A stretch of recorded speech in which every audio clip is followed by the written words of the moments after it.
Everyone, welcome to the next video of class 11th history chapter 3। यहाँ पर हम last video में cover कर चुके थे कि जो हमारे लेबर्स थे या जो स्लेव्स थे उनकी क्या कंडीशन थी रोमन के अंदर। उसी चीज़ को इस वीडियो में आज हम कंटिन्यू कर रहे हैं। तो रोमन एग्रीकल्चरल राइटर्स जो हैं उन्होंने लेबर के मैनेजमेंट जो है उस पर बहुत अटेंशन पे करी है। अटेंशन कैसे पे करी है, अब देखिए, किसी भी कंट्री की तरक्की है, किसी भी कंट्री का जो स्टेटस है वो इससे डिपेंड नहीं करेगा कि वहाँ पर जो रिच पर्सन्स है वो कितने, वहाँ पे डिपेंड करेगा कि वहाँ जो पुअर पर्सन्स हैं आपने उनको कैसे मैनेज कर रखा है। तो राइटर्स ने क्या करा कि कुछ राइटर्स ने तो राजाओं के बारे में लिखा ही था। इनफैक्ट जो किंग क्वींस थे वो तो अपने बारे में खुद ही लिखवा लिया करते थे, बट इन्होंने क्या फोकस किया है कि वो लेबर्स की लाइफ के बारे में लिखें। तो कॉल्यूमेला है जो फर्स्ट सेंचुरी के राइटर हैं, वो क्या लिखते हैं, और वो थे कहाँ से, वो स्पेन में साउथ साइड से थे। वो क्या कहते हैं कि जो लैंड ऑनर्स हैं उनको जो स्टॉक है, रिजर्व स्टॉक है, इम्प्लीमेंट्स जैसे कि टूल्स वगैरह का है, या जहाँ पर भी एग्रीकल्चर में काम हो रहा है, फैक्ट्री में काम हो रहा है, तो उनको लगभग डबल टूल्स अपने पास रखने चाहिए। ऐसा क्यों रखना चाहिए? क्योंकि मान लो अगर आपके टूल खराब हो गए और आपने स्लेव जो लेबर है वो रख रखी है, तो उससे आपका कॉस्ट पर मिनट इंक्रीज होगा। अब देखिए, इस राइटर का भी थॉट ऐसा नहीं है कि स्लेव के प्रति ये बहुत ही ज़्यादा इमोशनल है, सिंपैथेटिक है। फिर से यहाँ पे इकोनॉमी की बात आ रही है। इकोनॉमी पैसों से रिलेटेड चीज़ें ये क्या कर रहे हैं, यहाँ पे डिस्कस कर रहे हैं। सो एक ग्रेट प्रिजम्पशन था एम्प्लॉयज़ के बीच में कि सुपरविजन के बिना कोई भी वर्क कभी ठीक से होगा नहीं। अब व्हाट इज सुपरविजन? सुपरविजन क्या होता है? किसी भी चीज़ पे ठीक से नज़र रखना। तो जब तक आप ठीक से किसी चीज़ पे नज़र नहीं रखोगे वो वर्क सही से नहीं होगा, चाहे आपने स्लेव रख रखा है या फ्री वर्कर रख रखा है।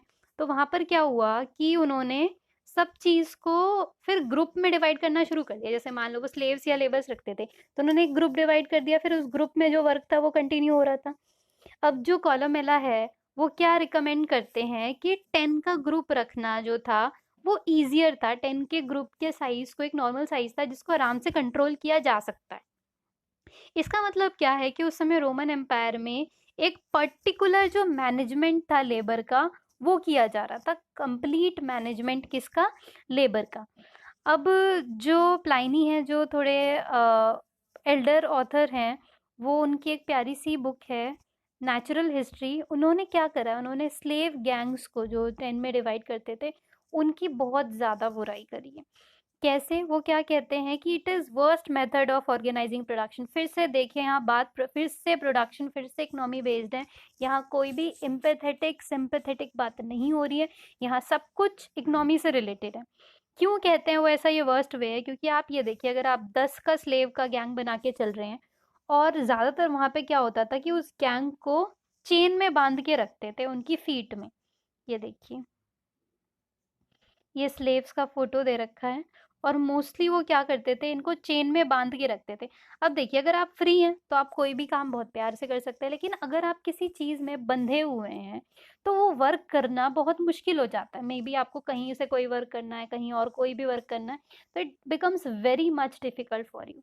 और उसके अलावा ये जो सारी चीज़ें, इट लुक्स ड्रैकोनियन। ड्रैकोनियन का मतलब क्या होता है? बहुत ही खतरनाक, बहुत ही बुरी लगती है, हार्श लगती है। अब ड्रैकोनियन वर्ड कहाँ से आया था? ड्रैकोनियन वर्ड को हार्श कहते हैं क्योंकि ये वर्ड आया है आपका, जो 6th सेंचुरी में एक ग्रीक लॉ मेकर थे जिनका नाम ड्रैको था। उन्होंने ऑलमोस्ट सब चीज़ की पेनल्टी डेथ ही बताई थी, कि हर क्राइम की पेनल्टी मोस्टली डेथ होना चाहिए। अगर कोई बंदा क्राइम कर रहा है तो उसके दिमाग में क्रिमिनलिटी भर चुकी है, उसको मार डालो, ये उनका थॉट था। और इसीलिए ये ड्रैकोनियन वर्ड वहाँ से आया है। इनफैक्ट अगर हम आज भी बात करें तो आज भी जो लेबर्स काम करते हैं उनको बस चेन में नहीं बांधते, बस उनको भी ग्रुप में डिवाइड कर दिया जाता है ताकि जो एनर्जी लेवल है या उनका जो प्रोडक्टिविटी लेवल है वो ज़्यादा से ज़्यादा शो हो सके। अब जो एल्डर प्लाइनी है वो क्या डिस्क्राइब करते हैं, जो कंडीशंस थी ये सारी लेबर की, that was in frankincense factory. अब फ्रैंकिनसेंस फैक्ट्रीज क्या थी? जहाँ पर परफ्यूम्स वगैरह बनाए जाते थे, एरोमेटिक रेजिन, जिनको इंसेंस अगरबत्ती वगैरह या फिर परफ्यूम वगैरह बनाने में यूज़ करते थे। वहाँ वो वर्कर के साथ क्या किया करते थे, जब वो वर्कर वहाँ पे आते थे, तो उस तरीके से वो उनको अरेंज करते थे कि उनके ऊपर एक सील लगा रहे हैं वो, और उसके अलावा क्या कर रहे हैं वो, उनको एक एप्रन पहनाते थे और मास्क पहनाते थे, नेट पहनाते थे उनके हैंड्स पे। फिर उनको प्रेमाइसेस में आने की इजाज़त थी, और जब वो वहाँ से जाते थे तो उनको अपने ये सारे क्लोथ्स जो होते थे वो उतारने होते थे, ताकि वो कुछ लेके तो नहीं जा रहे, इस टाइप से। तो लेबर की कंडीशन आप देख सकते हैं, कुछ बहुत खास थी नहीं।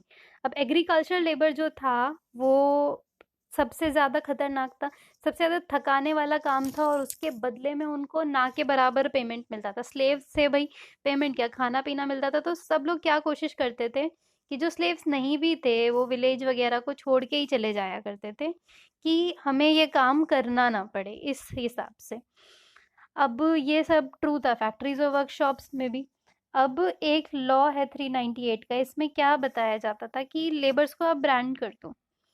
अब ब्रांड कैसे कर दो कि आप एक एग्रीमेंट करो लेबर के साथ कि अगर भैया तू जाता है तो तेरी वजह से हमें ये नुकसान होगा, और उस चीज को उन्होंने बोल दिया था डेब्ट बॉन्डेज। डेब्ट बॉन्डेज सबसे खतरनाक चीजों में से एक था रोमन स्लेव्स के लिए ये, कि डेब्ट बॉन्डेज बॉन्डेज में ऐसी लोग थे जो बहुत ज्यादा फंसते हुए जा रहे थे, क्योंकि उन्होंने कुछ किया नहीं, उन्होंने कुछ उधार भी नहीं लिया, बट अगर वो वर्क क्या कर रहे हैं, कुछ मालिक के हिसाब से ठीक नहीं कर रहे हैं, या वो उस चीज़ से बहुत ज़्यादा तंग आ चुके हैं, तो उनके ऊपर डेब्ट बॉन्टेज के चार्ज लग जाते थे।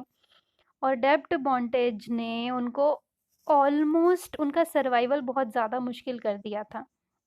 इनफैक्ट लोग तो ऐसे थे जिन्होंने 25-25 साल के लिए अपने बच्चों को बेच दिया था, कि ताकि उनका जो उधार का बॉन्डेज है वो टूट सके। अब जो ऑगस्टाइन है, उन्होंने इनफैक्ट अपने एक लॉयर फ्रेंड से पूछा भी था कि क्या अगर इनके फादर की डेथ हो गई जिन्होंने उधार लिया था, तो क्या ये बच्चे फ्री हो जाएंगे? बट इसका भी शायद आंसर ऑलमोस्ट नो ही था। जो रूरल इंडिपेंडेंस थी वो बहुत ज़्यादा फैल चुकी थी, लोग इतना ज़्यादा परेशान हो चुके थे कि जो ज्यूस रिवॉल्ट है 66 सीई का, उसमें ये चीज़ साफ साफ दिखाई देती है, जब रिवॉल्यूशनरीज ने मनी लैंडर्स के सारे बॉन्ड्स को क्या कर दिया था, डिस्ट्रॉय कर दिया था, ताकि एक तरीके से लोगों को रियलाइज हो कि ये सारी चीज़ें क्या है, गलत हैं। अब उसके अलावा जो राइटर्स हैं वो ये भी कहते हैं कि कभी भी लेबर को आप फोर्सफुल वे में काम नहीं करा सकते हो, कोर्स नहीं कर सकते हो। तभी जो लेट 5th सेंचुरी में है, तो जो एम्पेरर आए थे एनेस्थेसियस, उन्होंने क्या करा कि जो उनका ईस्टर्न फ्रंटियर सिटी का जो है दारा, उसमें इन्होंने एक चीज़ जो थी, एक फोर्ट टाइप बिल्ड करवाया था। वो लगभग उन्होंने 3 हफ्ते में ही सारा काम करवा लिया था, क्योंकि उन्होंने जो लेबर्स थे उनको हाई वेजेस जो थी वो ऑफर करी थी, तो सारे ईस्ट से लेबर भाग के आ गए और जी जान लगा के उन्होंने काम किया, और 3 हफ्ते के अंदर किला खड़ा हो गया था वो।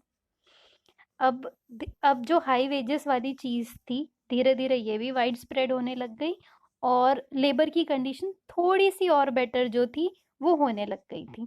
अब ज्यूइश वॉर के बारे में क्या दे रखा है कि एक रिबेलियन था, जो ज्यूइश पीपल थे अगेंस्ट रोमन डोमिनेशन, जो जिसने क्या करा कि कोशिश करी थी रिवोल्ट करने की, पर रोमन्स ने इसको बहुत बुरी तरीके से सप्रेस कर दिया था, इसलिए इसको ज्यूइश वॉर बोलते हैं।